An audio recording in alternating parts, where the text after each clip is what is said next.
Nobody knew where he came from, they only knew he came in. Slowly he walked to the end of the bar and he ordered up one slug of gin. I could see that he wasn't a large man, I could tell that he wasn't too tall. I judged him to be about 5'3", and his voice was a soft Texas drawl. Said he was needing some wages, for he could ride further west. Said he could do most all kinds of work, said he could ride with the best. There in his blue eyes was sadness that comes from the need of a friend.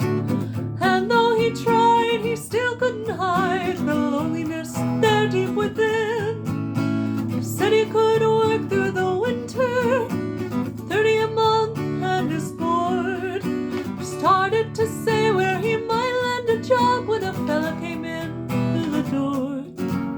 I could tell he was looking for trouble from the way that he came stomping in. He told me to leave Shorty there by himself, come on and wait on a man. The eyes of the little man narrowed, the smile disappeared from his face.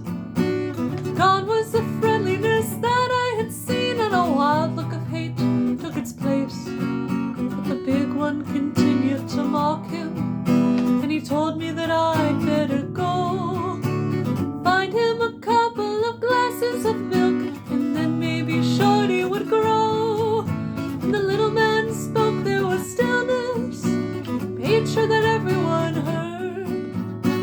Slowly he stepped away from the bar, and I still remember these words.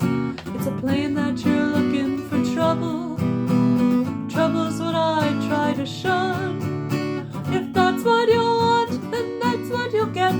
This cowboy were both packing guns. His hand was already positioned, his feet wide apart on the floor. I hadn't noticed, but there on his hip was a short-barreled Bat 44. It was plain he was ready and waiting. He leaned a bit forward and said, when you call me Shorty, say Mister, my friend, maybe you'd rather be dead. In the room was a terrible sight.